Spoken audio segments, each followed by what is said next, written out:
Thank you for staying here. Now, if you've tried without success tuning into a television station today, it could be that it is one of those that National Communications Authority says is shutting down.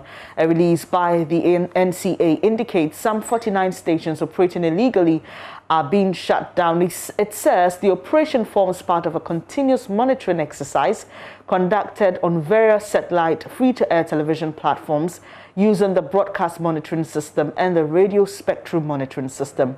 Now, the monitoring revealed that some channels were operating without valid authorization, contrary to Section 2.4 of the Electronic Communications Act 775 of 2008, which quotes, except as provided by this act or any other law not inconsistent with this act, a person shall not operate a broadcasting system or provide a broadcasting service without a frequency authorization by the authority. Now we'll just run through the stations being targeted. And before I do that, let me just say that we've been joined by Sulemana Braimah. He's with the Media Foundation for West Africa, and we'll be having a conversation on this. But quickly, let me just run you through some of the TV stations that are in this list the NCA puts out.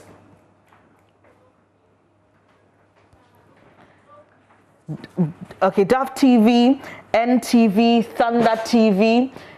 We've also got Ojaba TV, Nazareth TV, Ahontosua TV, and they also list the channel and the operator companies. Just interesting to note that some of the stations have the same operator or company. Take Cash TV, Lion TV, and Kiss TV, for example. They are operated by the TV2 Networks and the TV2 Network Limited. There's also the Thunder TV and the Ice One TV, which is operated by Thunder TV Limited. It's quite a tall list there, 49 of them, including Kweku Bonsam TV. But let's just speak to Mr. Sulemana Braimah on this. Good morning for your time, sir. Thank you for joining the program.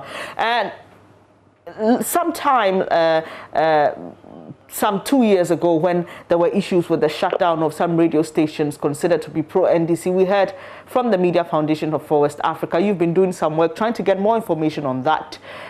What would you say about this latest exercise? Well, thank you for having me.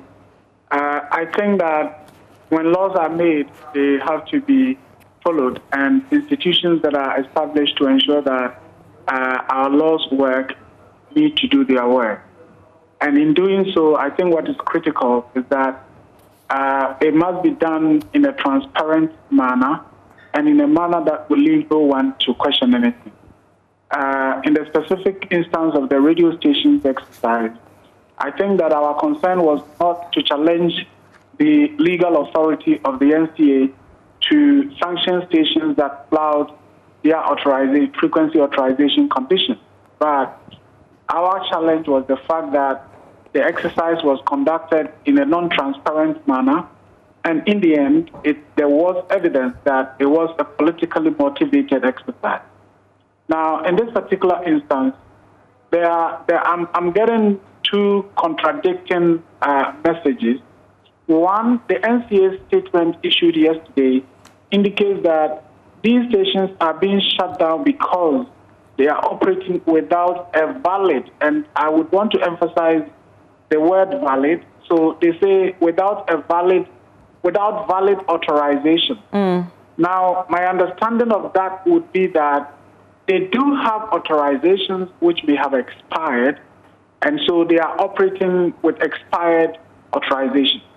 Now, there are others who have also said, no, these stations are pirated broadcasters, and so they are just broadcasting without having gone through the process of securing a frequency authorization. In other words, they are broadcasting with, if I may put it bluntly, like stolen authorization. I think it's important that we get clarity on the matter. Is it the case that they got authorization which has expired, or they were just broadcasting, decided to just capture a certain frequency and were using it to broadcast? I think all those issues of clarity would help us in understanding what the NCA is doing. Other than that, yes, the authority has the mandate to shut down stations that are broadcasting illegally as they have done. It's interesting you talk about clarity. So is your outfit, again, hoping to get that clarity? Have you written to the NCA trying to get some answers?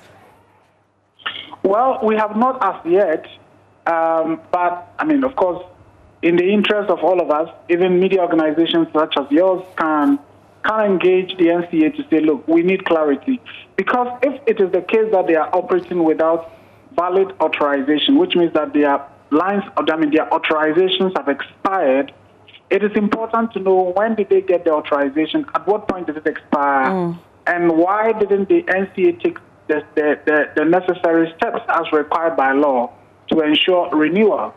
I think it is going to even be worse if the situation is that they just were broadcasting without having frequency authorization. Because the question that will raise would be, so how long have they been broadcasting with this pirated frequency or with this stolen frequency? And why was it that, or why has it been that it took so long for the NCA to be able to detect these broadcasters and to act against them? Must it, or should it have taken the murder of this young boy and people saying that they might have watched whatever content on television for the NCA to detect that there were broadcasters who were broadcasting without authorization? So I think that the NCA has some questions to answer for the public to be very clear on this issue. And I'm asking, in the case of the radio stations, would you write to them seeking answers? Sorry? I'm asking, just like in the case of the radio stations where you wanted, you wrote to the NCA asking for answers, would you do the same in this instance? Well, I think this was just only yesterday. We are having conversations about it. I suppose that the NCA may, in the interest of the public being clear, perhaps follow up with additional statements to explain what is happening. Indeed, this statement says it is an intended action. Whether or not they would go ahead with the action, we wait to see. As we do know, last week there was a convening among stakeholders to discuss what steps are to be taken. And one of the major conclusions from that meeting was that there must be some strong collaboration between the National Media Commission and the NCA. I'm just hoping that this is not being done without the inclusion of the National Media Commission. Of course, if it is only technical, if it is the case that they were broadcasting without authorization, of course, the NMC may not have a role to play. But as I've said, there are questions to be responded to. In the case of the radio stations, we did not just only write to them. We pointed out right from the beginning that it was an arbitrary and a very capricious exercise that they had conducted. Eventually, it turned out to be that there was political motives in the way and manner the exercise was conducted. When we wrote to them to request for information, we were declined and were asked to come and pay because they had to do whatever research they said they wanted to do. Eventually, we are in court with them. So I don't want to, go into the merits or demerits of that. We look forward to what the court will say in terms of the information that we were seeking from the NCA.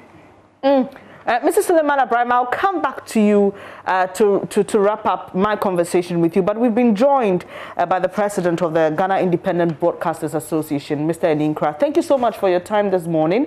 The last time we spoke about this issue with regards to the two teenagers being held in relation to the murder of a 10-year-old, you did mention that some of these TV stations that broadcast these content supposedly giving spiritual help were not members of your association. I have a list of 49 television stations, but we are being told that this is because they are operating without valid authorization from the National Communication Authority. Is any of these a member of the GIBA? Okay, so thank you. So far, we haven't seen in that list any GIBA member. So what's your reaction to this? Some call it a knee-jerk approach in dealing with the problem. What does the association think of this move by the NCA?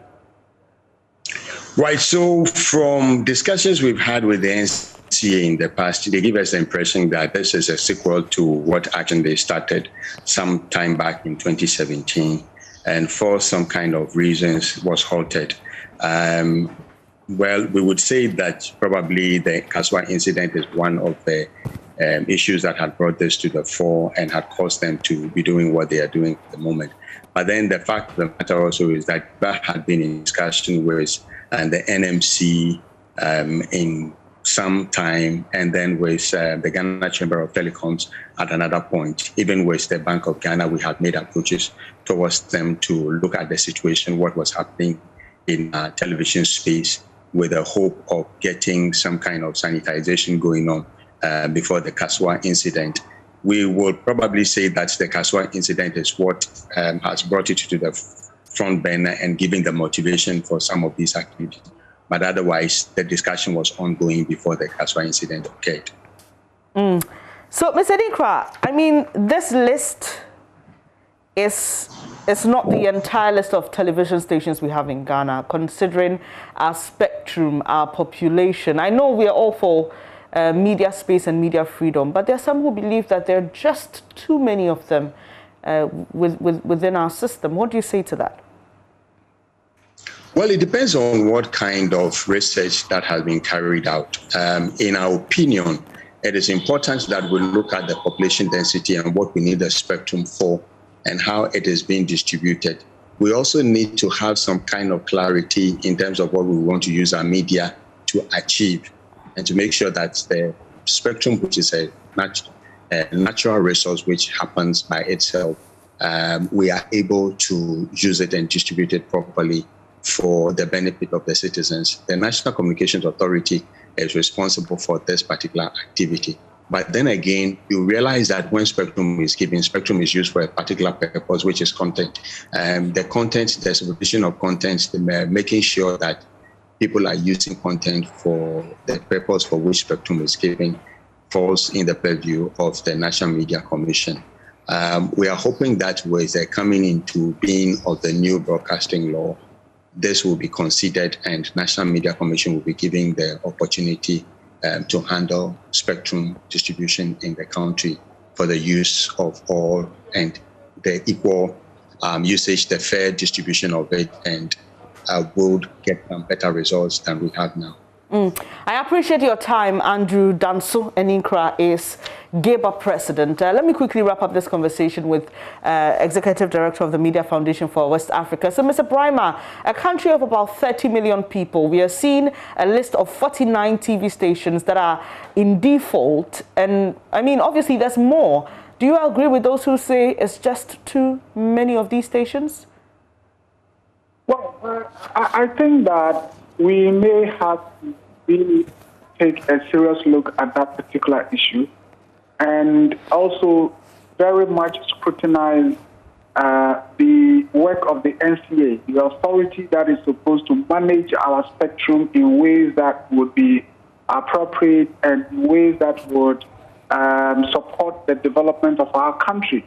Indeed, when you look at data that is presented by the NCA itself on its website, in terms of TV authorization, you would see that, say, between 2017 and 2020, close to about 60 television channels were authorized. And you ask yourself, what is the motivation? What goes into the consideration for authorizing a television channel? And if it's the monetary aspect in terms of the authorization fee that people pay, then perhaps we would continue to issue authorization until we exhaust the spectrum, which I don't think would be the best in the best interest of our nation. So I think that the process that is ongoing, where stakeholders are engaging on what we do within our broadcast space, needs to not just be limited to conversations around broadcasting law and what steps should be taken to deal with unethical content. I think we've gotten to the point where we need to also deal with matters relating to how we manage our spectrum and look critically at the role of the NCA over the years in terms of managing the spectrum of this country and supporting the development of the broadcast sector of our country. Grateful that you could join me this morning. Sulemana Braimah is Executive Director of the Media Foundation for West Africa. Let's look at health now. An Executive Director of Hope for Future Generation, an NGO in health, and also a board member of the Global Fund, Cecilia Sinu, will be joining us for this conversation.